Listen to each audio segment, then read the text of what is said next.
Hi, everybody. Radical Gardener. It's Wednesday, the day before Thanksgiving. I'm really looking forward to it.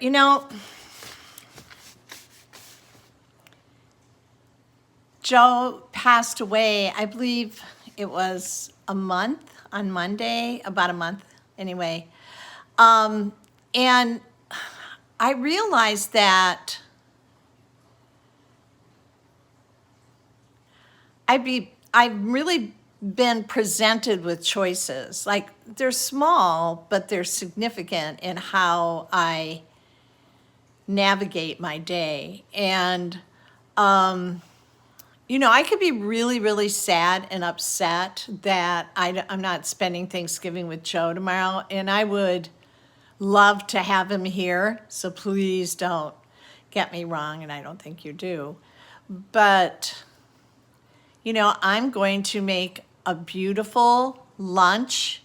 I have lobster tail in the freezer, and I have scallops, and I'm going to make a scallop kind of linguine pasta dish, and I'm going to have my lobster tail with some drawn butter and salad from the garden, and I have a baked potato that I'll fry up, and I got a giant oatmeal raisin cookie today from Beach Belly Bob's, and I'm making some organic tea, and I'm going to take my beach blanket and my chair and the umbrella for little B, and I'm going to hang out at the beach all day.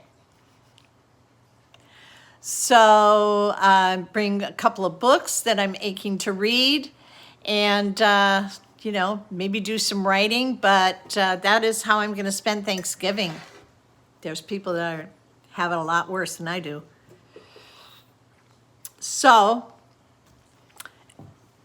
yeah, or I could stay home and mope. So I've chosen the first option. I wanted to kind of make a little more clear a couple of things I said in the last video.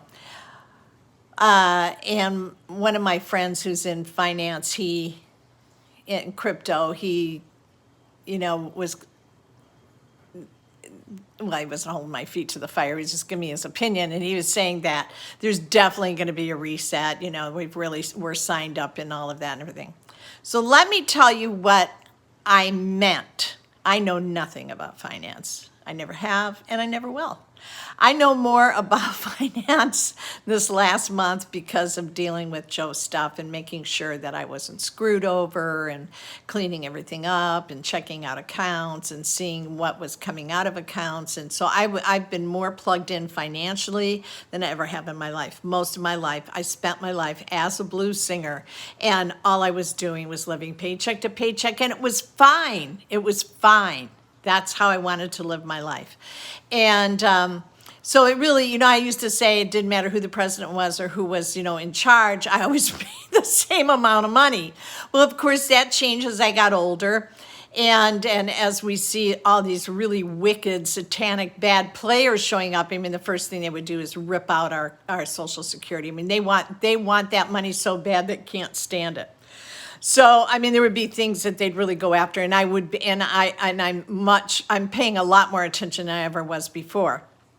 Maybe because I'm older, but I think because the stakes are higher, and maybe it's both. So I know nothing about finances, and when I say I don't feel that there's going to be a reset in this country, let me be clear. I'm not worried about what will happen in this country.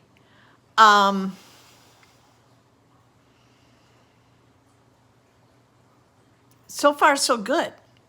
We have, especially when this country was being formed, we fought really significant wars, and we were really the underdog, and we won. The spirit of this country, which comes from the land and bleeds into and permeates the people themselves, is powerful. Powerful. This is powerful land, powerful medicine. This is amazing place, the United States. Don't even think about the politics. Don't even think, it's just the land itself. It's special here. It's really special. Rudolf Steiner talked about it. He wasn't from America, right? I mean, he was German, and this, he knew this was the place. This is the place where, it was like the last bastion. It was the place that had to hold on because we were holding spirit. That's what this land was about. This is what the Native Americans knew, right? In a really powerful way. So I don't worry about it here. The land and its energy is bigger than Joe Biden or bigger than the creeps that never have enough, and just don't ever have enough control and just can't be evil enough. And I mean, they're awful, awful, awful, awful people. And I think this land is bigger than them. I know this land is bigger than them. So that's what I meant. What was the other thing I said?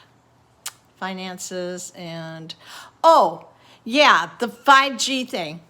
There's a great story that Ram Dass tells about his guru, who is the real deal. And, when Ram Dass was first in India and he met his guru, he was still taking all this really strong LSD. And he had a whole bunch of it on him. So the guru just sensed that he had this stuff, And so he said, Ram Dass, let me see what it is that you take. And he took like 4 or 5 of them, this crazy powerful LSD. And it didn't faze him at all. So, would I go stand under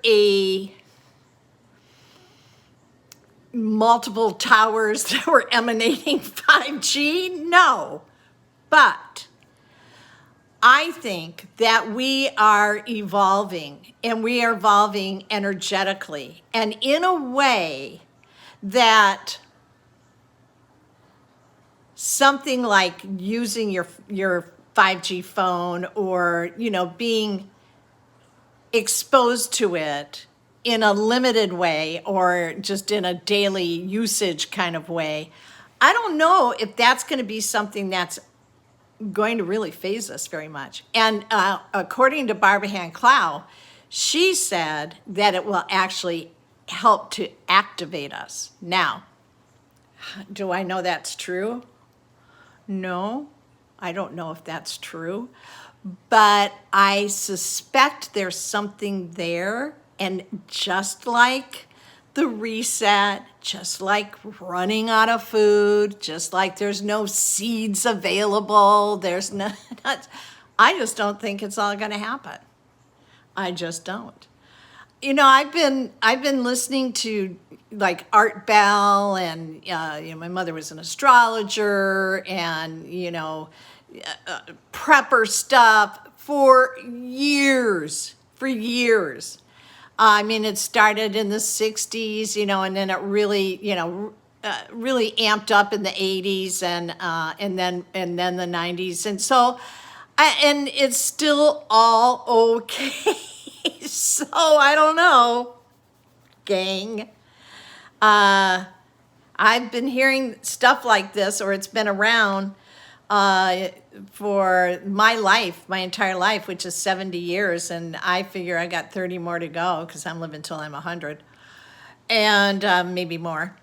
And I don't know, the next 30 years, we got to see. We'll just got to see. Okay, so what am I doing? Now that I have all this extra time, because I'm not on social media, which feels amazing. I had a guy reach out to me who's a friend of mine, and I'm not on social media, and he used to follow me on social media. And so he texted me today, and he says, I really miss you. What's going on? What shows are you listening to and everything?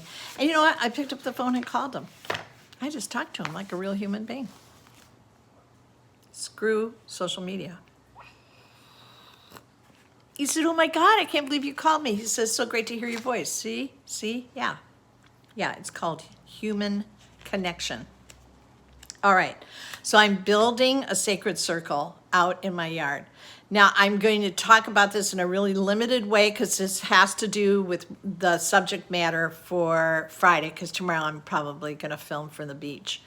But let me just preface it with this. I have always felt that people had such a knee-jerk reaction to President Trump because there was something about his personality that triggered something in them that they didn't like about themselves. But that's kind of where I left it. And as I would observe people having these really strong reactions, you could kind of see where this person was at just in their own life. And it just made sense. And then I ran across Cameron Day's latest video, and he's somebody that I really like and follow. He's a Buddhist. And he was saying that people that can't see who President Trump is, he said, it is because they are not willing to look at their own shadow. Now, that's all I'm going to say about that, because the whole shadow thing, I went, oh yeah, right, shadow, anti-hero, which I think Trump is an anti-hero. Their job as an anti-hero is to confront their own shadow, and anybody that's an observer is confronting theirs. So this is mythology, right? You know, King Arthur, all of that stuff. We'll talk about it tomorrow, but I was talking about it to my colleague, Gretchen Snell, Dr. Snell, and she said, oh my gosh, she says, you've really hit on something here. And she said, this reminds me of the Native Americans, and they had a medicine people that were called the Heyoka, and they were from the Lakota tribes. And the Heyoka was a man that was taller than his shadow. And what they did is they did everything backwards. They walked backwards. They did all these things backwards so that people would confront their shadow. So I was just doing some research on that because it's going to be part of this video that I'm going to do on Friday. And it's just fantastic. I mean, it's just this key thing. So that's why you go, oh, we're not talking politics. We're talking people's shadow. And people that refuse to look at who and what they are and what their failings are. And we're human, so everybody has some. So it's about confronting that. Well, when someone won't even talk to you about it, you know, that's a reaction I get family member, right? That is what they're saying is, don't come any closer. I don't want you to know what it is that I'm hiding. Right? And this man who's taller than his shadow, someone like Trump, they have to be aggressive. They have to be. So I'm going to talk about this more. It's really hard not just to keep going on about this. However, so I'm building the sacred circle out in front of my house. So when they dumped all this soil, we finally got the soil spread. It took months to spread all that soil and to use it in the garden and everything. And now we have this perfectly round circle of black soil in my front yard. And so I started to get yesterday, you need to put a frickin' sacred, like a sacred altar, a sacred, space there. And it's to the left of my house. Is it? Yeah, to the left of my house. So if I was facing out to the road, it would be to the right. All right. So I am doing a circle of 12 stones. And what it is, I'm going to read the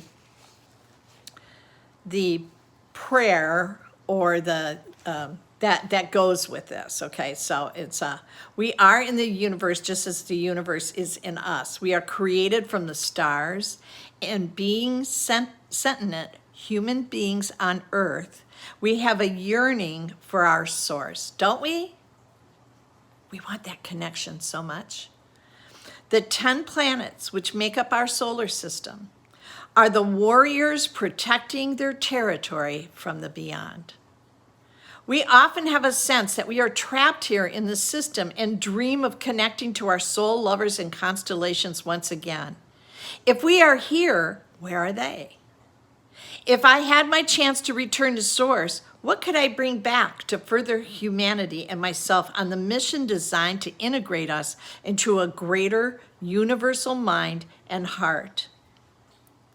Pericles said, "It is the superior man who rules by the stars and the inferior man who is ruled by them."